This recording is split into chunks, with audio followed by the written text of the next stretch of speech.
What good, YouTube? And welcome to the house. You guys know I'm the first tuber that will call Konami out on a bad set. The whole first half of 2021 with Lightning Underdrive, Blazing Dumpster Fire, the Ice Barrier Structure Deck, what was that? Ancient Guardians. But with Ghost from the Trash, it might be time to stop calling it that, as they've updated the description. Now, this is still all speculation, but what it leads me to believe is that the bottom end of this will have things worth it to be actually opening this as people chase for Ghost Rares. This all-foil booster set includes a massive mix of top-end tournament favorites. Now, this could be as low as Ash Blossom, Drollin Lockbird, cards like that, or as high as Forbidden Droplet, but I'm not holding my breath on that. I more so am thinking, wow, there's actually cards to reward people along the way as they hunt down the Ghost Rares, which are even better than last year's. Dark Magician Girl, Blue Eyes White Dragon, you have Dark Arm Dragon. They've done a great spread, and there will be more to be revealed,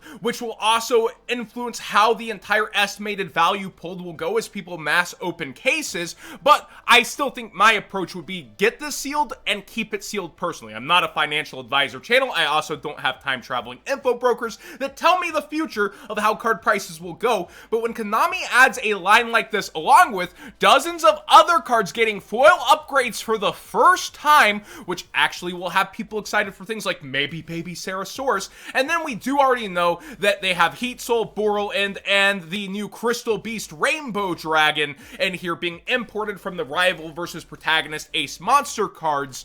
I think it's a pretty darn good mix versus last year's. Now, again, we're on speculation on what else could be in there. Gamer's Choice currently still has Ghost from the Past pre-orders up at this point, which they were gone versus last year around now. And code What's Good 5 for 5% off and to support the channel directly will apply.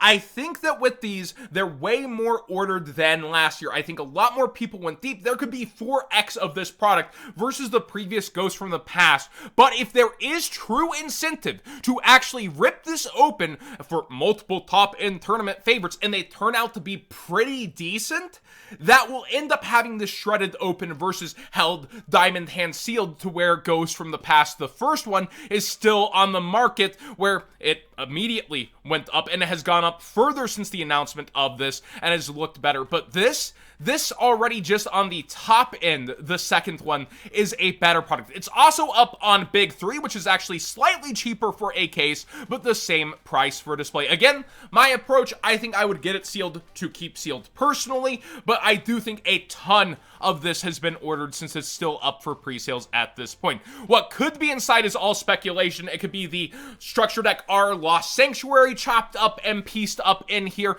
alongside maybe the, whole legacy cards that are coming out of the History Collection, which does have some impressive altar arts, which would give a bottom end chase to this. But would they really put an altar art Blue Eyes along with a Ghost Blue Eyes? Well, maybe, but I don't know about that one. They might save these for Gold Series later. Who knows? But I do think the individual cards here, it's unlikely they hold it all the way to the next of Legend set, like Brothers of Legend, Battle of Legend, Dragon of Legend. I think this would be in here, but again, that's speculation. If it is, I really like the looks of cards tied to the show being in a set where you have to pay $30. Well, no, it's $20 MSRP. It's $1 per card system like usual. Also remember versus last year's Ghost from the Past that this is MSRP 20 instead of 15 because it's still $1 per card. They also said that they've doubled the rate of drops of Ghost, but if it's only 2 per case, it's not quite double because you're paying for more cards along the way. It's more like 1.75 increase, but we'll see when people mass open cases if some people are getting 3 in their cases versus the 2 and how that's going to go. Again, versus the others last year, Dark Magician Girl is highly anticipated. It's not going to be absurd, crazy like this, but I could see her potentially breaking that 1K mark along with Blue Eyes. Dark Arm Dragon Ultimate Rare is one of the top ultis of all time.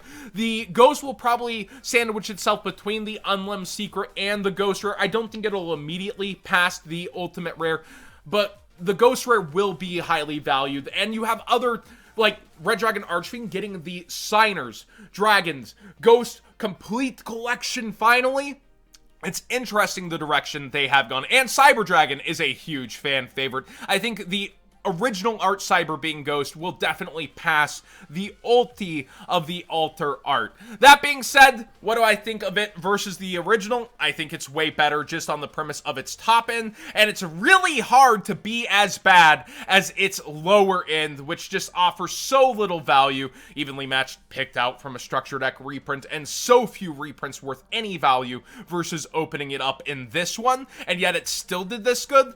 This one single line has me way more copium. Let me know what you think. Do you think I'm being fed a line by Konami? Again, they've also said fan favorite Mecha Phantom Beast O-line holo upgrade, right? Like, sometimes they really do miss the mark, but when they say top end tournament favorites, that's usually going to be higher end stuff. And looking at the history of March reprint sets, like the last minute Ash Blossom and Kaiba collection, which had everybody going crazy, I feel like they're gonna throw a curveball this time and actually listen to the community a little, but we're always ready to be let down by Konami. Let me know what you think, and again, pre-orders are up for now, and I don't think they'll be up too much longer. Now, going to Banlist season, it's a great day for a Banlist, to quote Simo.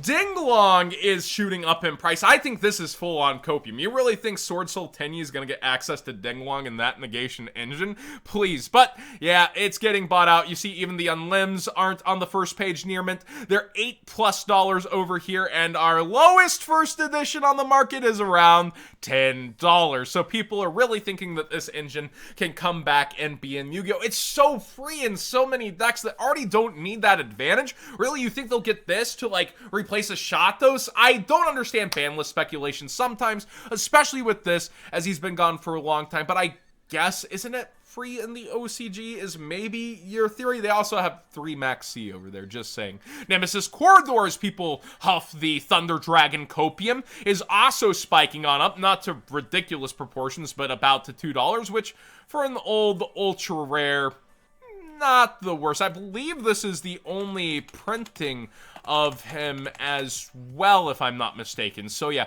that's another thing. It's a card that now, oh, it's a super, my bad. It's a super rare. For some reason, I thought he had that nice gold along his name. I guess I get, you know, attached to Shatos and the other higher-end Nemesises. But seriously, $2 for this, I just can't see the Thunders coming back like that, but maybe they will. The self-walking, protecting Floodgate. Warrock Mountain! We're going along with weird buyouts today. It has spiked on up. I guess Warrocks have that Floodgate-ish card or whatever that got released in the battle phase, and proving of Farfa's investment here. It's spiked all the way. The lowest is $3 before it does shoot up to 4, and there's not a lot available under 4, but what are y'all doing? Number Wall, if somebody could explain this to me. Activate only if you control a number monster. Number monsters on the field cannot be destroyed by card effects and cannot be destroyed by battle except with another number monster. When a number monster you control is destroyed, destroy this card. So it makes it really hard to destroy number monsters. Some of them have their own armor. This is out of Number Hunters. But yeah, it would have been $2 except it's been bought out all the way to $15, $16. I'm scratching my head a little. Let me know what this actually goes along with besides a really cool picture. That's about it for me. We have Kumungus, the Sticky String Kaiju. Again, maybe there are cards that search cards that have number in it, right? And I guess there could be something with armor to it. It just seems like a whole lot of setup just to probably have this blown out and then your number monster taken out anyways. Kumungus, the Sticky String Kaiju Super Rare got bought out once again today. I'm Kumungusing. And then we have the Mega Pack Rare, as usual, is way lower quantity than the OG, which I would think the OG would be better long term, but we keep getting proven wrong there. The Super is bought out to $12, $13, and I think when it comes down to the holo of this, it gets played in so many decks. It's also an Insect Kaiju for Bee Troopers, I guess. Let me know why you think this one's going once again. It's had revolving buyouts on it, and again, Kumungus not with the most reprints, just its original print and Mega Pack reprint for itself. Finally, Triple Tactics Talent, I thought we were at the bottom out of the Megatons, has floated all the way down to $25 and is readily available at there or even under. I feel like this card is one that you know, takes deck space. You have to decide how you're going to use it, but it's so punishing when it pops off, and I feel like it almost seals games some of the time, but it is one of those cards where it's just an option.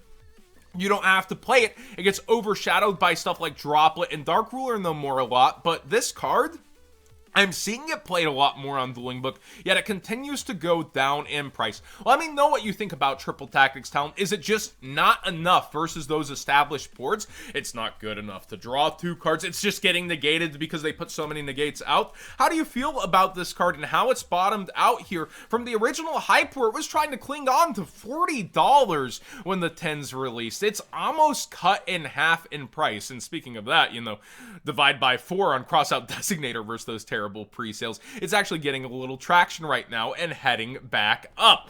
Let me know what you think of everything happening on the market today, and am I on too much copium with Ghosts from the Past the Second Haunting?